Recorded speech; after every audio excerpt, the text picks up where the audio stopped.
sifat orang beriman yang sebenar. Pertama, sifat yang pertama apabila dibaca, apabila disebut saja Allah gemetar hatinya, berdebar hatinya. Yang kedua, apabila dibaca Al-Quran bertambah imannya, semakin bertambah imannya, dan dia hanya bertawakal kepada Allah.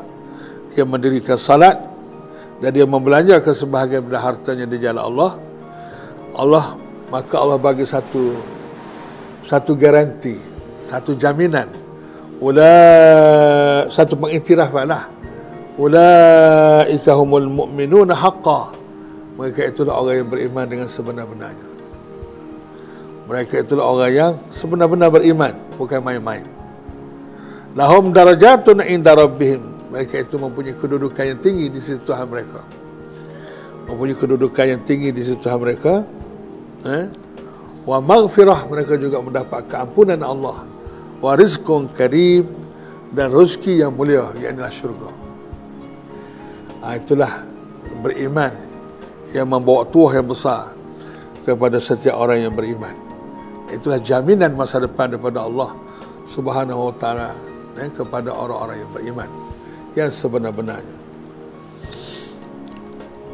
Baik, kemudian perkara yang kedua yang menyebabkan seorang itu tak rugi dalam hidup ni ialah illal ladzina amanu wa amilus salihat, iaitu orang yang beramal salih.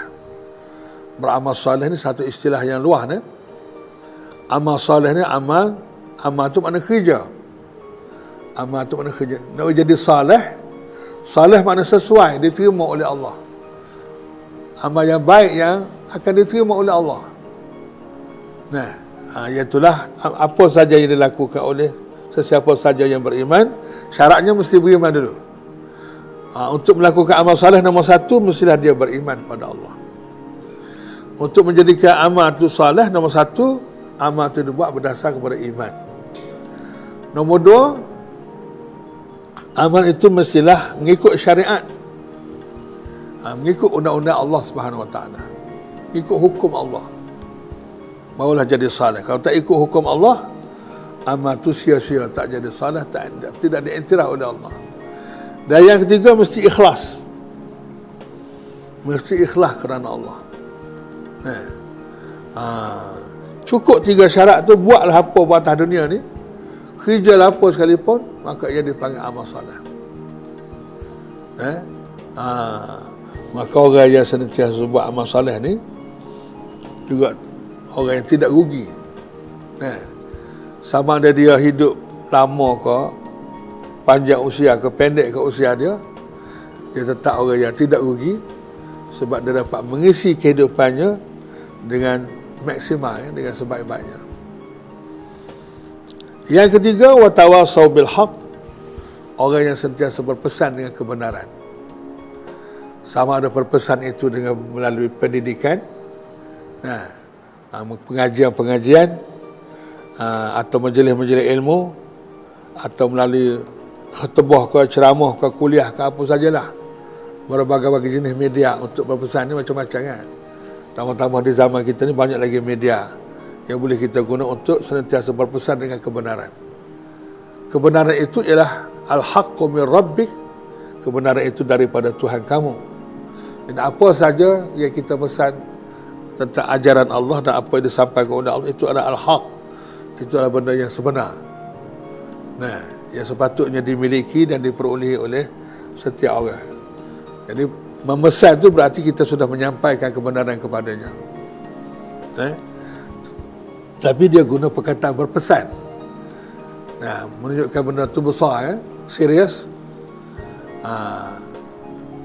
Semacam orang nak mati lah, dia berpesan, dia berwasiat. Nak ceritanya apa yang disampaikan itu satu benda yang serius dan benda yang besar, yang sensitif. Satu lagi, wasawasau bisab, dia berpesan dengan kesabaran. Dia berpesan dengan kesabaran. Sabar ni ada 3. Pertama, sabar dalam melakukan apa yang diperintah oleh Allah. Yang kedua, sabar dalam meninggalkan apa yang dilarang oleh Allah. Dan yang ketiga, sabar dalam menanggung penderitaan. Menanggung penderitaan dan kesusahan dalam menghadapi ujian Allah Ta'ala. Itu 3 jenis sabar ni. Ini pun kena pesan juga, sebab ramai orang yang tak banyak bersabar, atau kadang-kadang dia hilang sabar, atau dia tak tahu nak bersabar.